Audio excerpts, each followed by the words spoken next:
welcome back to every Tom, Prick and Harry. I'm Hannah. And I'm Rebecca. Today's topic is Artemis. We are retiring the tinfoil hats because those astronauts definitely went to space. If you haven't been captivated by the footage shared by the Artemis astronauts and NASA in the last 10 days, we'll provide you with some context. Artemis is NASA's ongoing lunar exploration program designed to return human beings to the moon, including landing the first woman and person of colour on the surface. Named after the Greek goddess of the moon and twin sister of Apollo, the program aims to establish sustainable exploration and prepare for future human missions to Mars.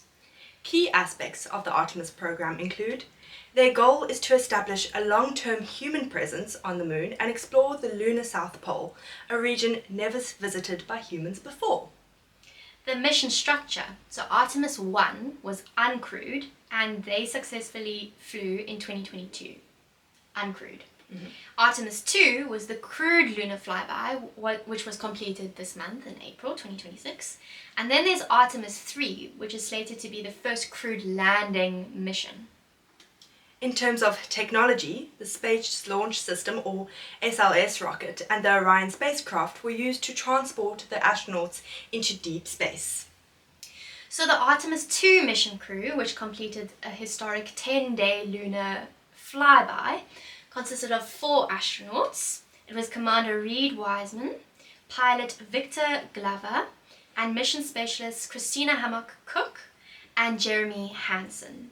They returned safely to Earth on the 11th of April 2026, and they set the record for the furthest humans have travelled into space. They were all Gen X, and they were also all parents. Speaking of Gen X, I've heard some Gen Xers mention that watching this mission was quite healing. The last space missions were a little bit traumatizing to watch. The Space Shuttle Columbia was NASA's first space-rated orbiter, launching on its maiden voyage on April 12, 1981, and completing 28 missions. Tragically, Columbia disintegrated during re-entry on the 1st of February 2003, 16 minutes before landing, and this was due to damaged heat shielding caused by foam debris during launch, and there were 7 crew members, all 7 crew members were killed, and it was re-entry.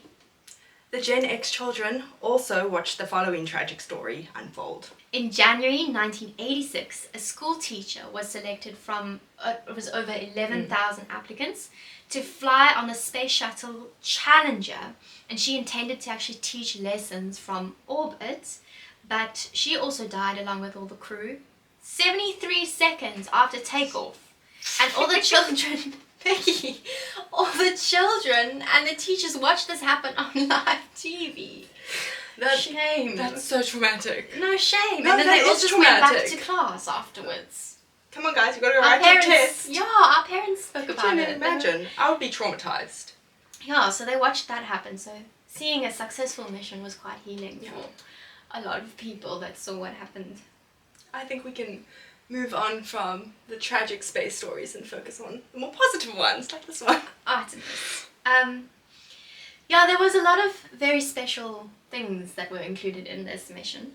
And one of them, I think most of us around the world watched that video, our astronaut Reed honouring his wife Carol by naming a crater on the moon after her. That was special. That was very special. Yeah. I think that made a few people tear up. Even his daughter's Instagram posts, they were like, "To the moon and back, love you, Dad," and I was like, oh. Yeah, it's very just sad. Well, not sad, very special. Yeah, it's sad. It's special. Yeah. It's like that's just love. Like it just felt so human, and it just felt like love. And then he also had his Taylor Swift bracelets, and he did the heart hands as well. It was very, very, very human and very special.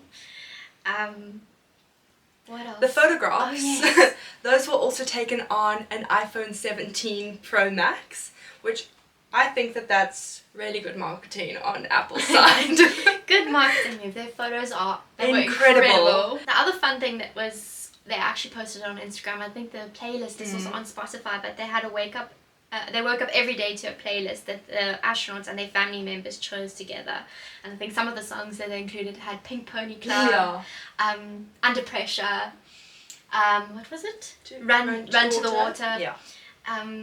There's a whole the Yeah, playlist you can find is it on Spotify. It's also on NASA's Instagram page, just like a little carousel. But also, other than that, I really liked the fact that they had that little like plushie or toy which acted as the mission's zero gravity indicator. But other than that, it also held the name of, I think it was 5.6 billion names million names of people who signed up for the Fly Your Name program. So your name was on the moon, so you were there in spirit, which... Well, not on the moon, but around the lunar... lunar flyby. They were in space. Imagine that the next one they're going to put the names on the moon. What the plushie's name was? Rise. Yeah. I think that's cute. Nutella also went to space. I am of the opinion it should have been Biscoff. Biscoff is good. New hyperfixation. And then they had no incidents except for their toilet malfunctioned. That's a shitty situation to be in. Yeah. Okay. Would you go to space?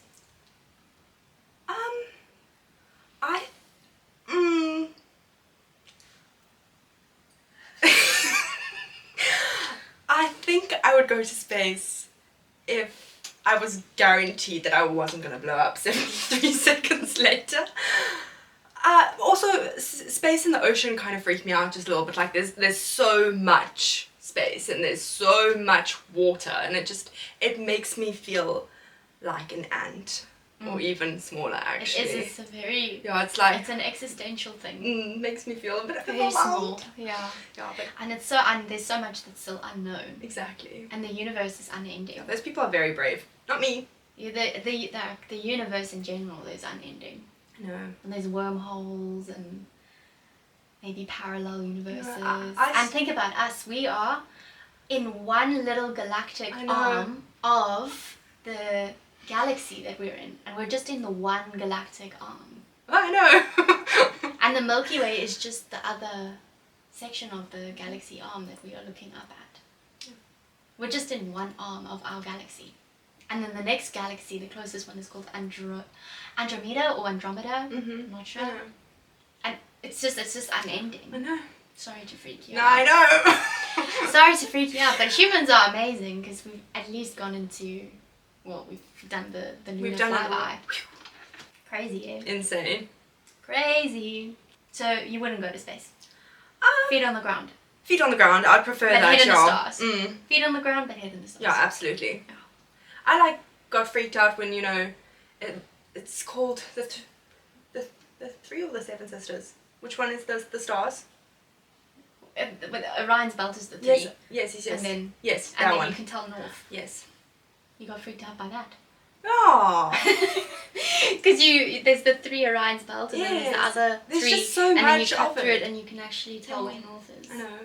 I just like when the Dire Straits say, "I don't let it kiss you through the bars of Orion." Oh. Okay. That's cute. That's wholesome. I love Romeo and Juliet, their song. Becky loves Dire Straits. Okay, back to topic. So you wouldn't go to space? No. Would you? I feel like that's an opportunity that you couldn't turn down. Yeah. Like if you were working at NASA and they were like, do you want to go to space? You can't really, it's an opportunity you wouldn't really turn down. You can't. But I don't really like roller coasters. Valid. I don't really like the idea of free falling, like jumping out of a plane. Bungee jumping? I don't really like the idea of that. So I'm not sure if I would cope with the free falling or like the speed of the rocket. Also, I get vertigo quite easily. Like even from lifts, sometimes I get vertigo. So can you imagine like in a plane? Anyway. In a plane? In a rocket. You're in a rocket. In a rocket. In a rocket. In a rocket. Sorry. I would just get vertigo. But anyways, I do really love space. Like I had such a big obsession. Even when I was little, my universe book is in here. there. I bought that universe book. Oh, when I you was love little. that thing. Oh, I was I just think reading there's that. pages falling out of it. I loved reading about the universe. And then when I was in high school, when I was studying geography, there was a whole section dedicated to studying the universe and astronomy.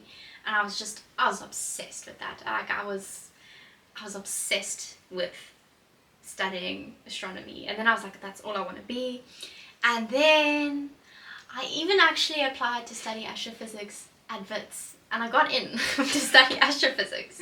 And So casually, I got in. I got in for astrophysics, and then I was astrophysics or film. And guess what I chose? Film. Hence why you filmed the podcast. I chose film. I chose the arts. But I did see something interesting the other day about arts versus science, and I think I remembered it. It's the lead guitarist of Queen, Brian May. He's an animal welfare activist, and he's also an astrophysicist. So he was one of the lead guitarists in Queen, and he's also an astrophysicist. And I quote him here, he explains his choices between art and science, and how he didn't want to feel like he was abandoning one for the other, but he realized that to feel like a complete human being, you actually have to understand both. We need to understand the beauty of the universe and also understand how it works. We have to understand people. People make up the universe, and we're artistic creatures as well as scientific creations. Exactly. So everything intermingles. Even in like a tertiary education space, you always have like, what is it? The debate, or like, which one's better? Yeah, which is better? Like, do you go sciences and BSc, or do you go BA and arts? And everyone's like, oh no, this and that. But honestly, there just needs to be a middle ground, because it all helps the world in some way. Exactly. So I thought that really sums it up quite nicely. Like, you've got to be able to engage with both and see humans as artistic creatures who are also scientific creations. But also, scientific creations. We as humans are stardust. That freaks me out. We're made of stardust. Everything started with carbon atoms. No, we are. Everything is made of stardust. And the funny story is when Becky was little and she learned about the Big Bang, she started to obsess over asking if everything was made of stardust. So once she even asked, I don't know, I can't remember how old you were, you were like, Mom, are avocados made of stardust? I love avocados, guys, okay? She loves avocados. Love it. But yes, avocados are even made of stardust. Everything comes from stardust. I'm gonna have an existential crisis after filming this. Everything's made of stardust.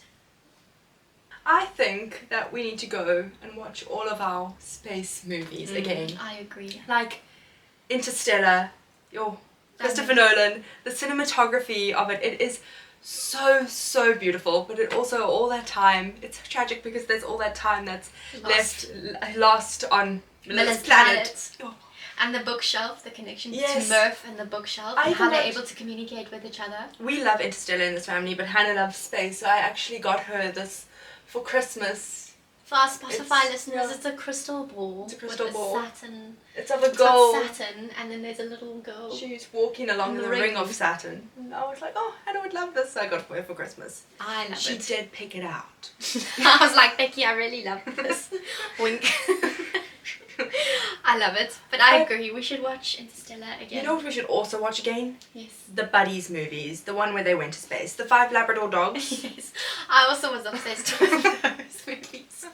I love the Buddies movies and the 5 so many of them. They did. They were so cute. They were cute.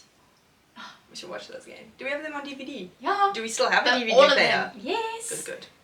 Definitely. We have a DVD player. We have all the DVDs. Oh, it's Blu-ray that you struggle to get hold of. Yeah. Yeah. Anyways, I think, just to close off this topic, before we yap too much about space, there was a lot of love and a lot of connection and a lot of humanity that was attached to this particular mission.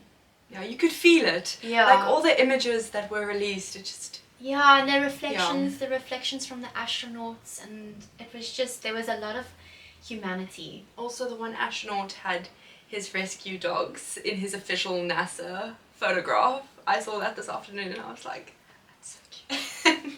so there was a lot of love attached to this mission, and it just felt really human. So I was thinking we could end off this podcast with a quote about love from Interstellar that I think, I always remember it, but I think it's very beautiful, and it says that love is the one thing we're capable of perceiving that transcends dimensions of time and space. Maybe we should trust that, even if we can't understand it. I think so. Well, that's that. And remember, don't be a prick.